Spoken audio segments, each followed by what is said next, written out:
హైడ్రా కింద పెద్ద తెలంగాణ ప్రభుత్వం ముఖ్యంగా ఎలా చూస్తారు? దానికి సంబంధించి హీరో నాగార్జున ట్వీట్ చేస్తూ ప్రభుత్వాన్ని తప్పుపట్టాడు సార్. ఎటువంటి నోటీసులు ఇవ్వకుండా అనుమతులు ఇచ్చింది కూడా అప్పుడు కాంగ్రెస్ గవర్నమెంట్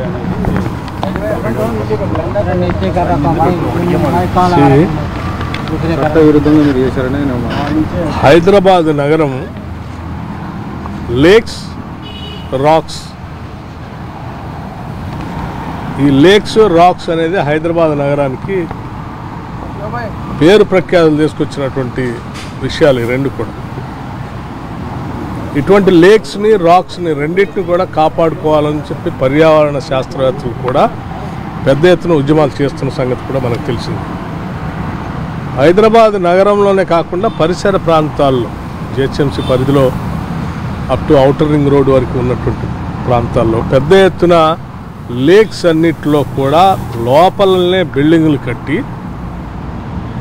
ఆ లేక్స్ని ఆక్రమణకు గురైపోయి మట్టితో నింపేసి నగరానికి లేక్స్ లేకుండా చేయటం వల్ల చాలా ఇబ్బంది జరుగుతూ ఉంది. నగరానికి పారుతున్నటువంటి వర్షానికి పడినటువంటి నీళ్లు కానీ, లేకపోతే ఇతరత్ర డ్రైనేజ్ వ్యవస్థ కానీ, లేకపోతే ఇతరత్ర పడిన వర్షపు నీళ్లు పోవటానికి కావాల్సిన విధంగా ఉన్నటువంటి లేకులు కానీ లేపబట్టి నగరవాసులంతా కొన్ని సంవత్సరాలుగా వాళ్ళు పడుతున్నటువంటి ఇబ్బందులు కూడా చూశారు.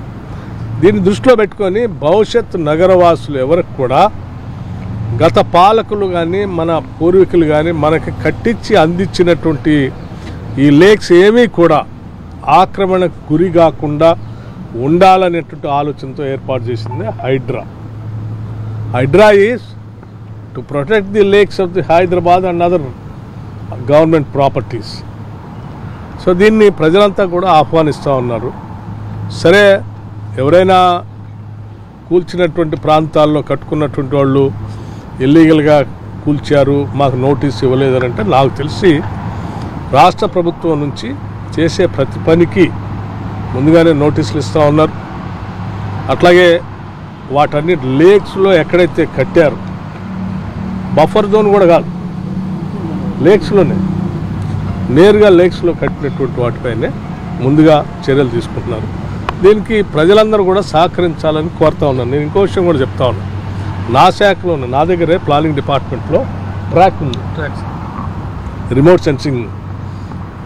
అంటే ఇది మొత్తం అసలు శాటిలైట్స్ ద్వారా పిక్చర్స్ తీసిస్తుంది. 2014 కంటే ముందు, రాష్ట్ర విభజన జరగకముందు అలా ఎన్ని చెరువులు ఉన్నాయి హైదరాబాద్ చుట్టూ శాటిలైట్ పిక్చర్స్ ద్వారా తీసినటువంటి మ్యాప్స్ అన్నీ సమాచారం తీయని చెప్పారు. 2014 నుంచి రాష్ట్ర విభజన జరిగిన దగ్గర నుంచి 2023-24 అంటే కాంగ్రెస్ ప్రభుత్వం ఇంధన రాజ్యం వచ్చేంతవరకు ఈ 10 ఏళ్లలో హైదరాబాద్ నగరానికి సంబంధించిన లేక్స్ అన్నీ ఎన్ని ఆక్రమణకు గురయ్యాయి, ఎన్నింటిలో పెద్ద పెద్ద సంస్థలు వ్యవస్థలు బిల్డింగ్లు కట్టుకున్నారు, టవర్స్ కట్టారు నగరాన్ని లేకుండా అనేది year wise remote sensing satellite pictures తీయమని చెప్పాను.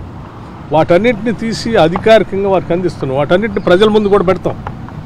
ఇన్ని లేకులు 2014 అప్పుడు ఉన్నాయి, 2023-24 వచ్చేవరకు ఈ లేకులన్నీ ఆక్రమణకు గురైనాయి. ఏం చేద్దాం మీరే చెప్పండి. ప్రజలకి ఏదైనా నేను అదే చెప్పేది, రాష్ట్ర విభజన జరిగిన దగ్గర నుంచి అప్పుడైనా ఇప్పుడైనా ఎప్పుడైనా సరే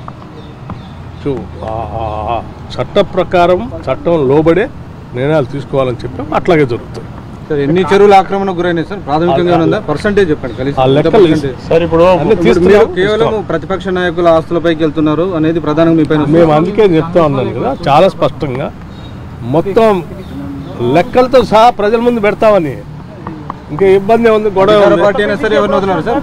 అధికార పార్టీకి ఇది మీరందరూ అర్థం చేసుకోవాల్సింది ఒకటి, ప్రభుత్వం అనేది ప్రజల అవసరాలని, ఆస్తుల్ని, వారి జీవితాలని ప్రొటెక్ట్ చేసుకుంటూ ముందుకు తీసుకుపోయింది. ఇక్కడ అధికార పార్టీయా లేకపోతే ప్రతిపక్ష పార్టీ అనేది అంశం కాదు. ప్రజలకు సంబంధించిన నగరాన్ని, ప్రజలకు సంబంధించిన లేక్స్ని కాపాడటం అనేది ప్రభుత్వం యొక్క ప్రధాన బాధ్యత. ఆ బాధ్యత చేస్తుంది. ఈ బాధ్యత వద్దని ఎవరైనా కోరుకుంటే ప్రజలు మనల్ని తప్పుపడతారు.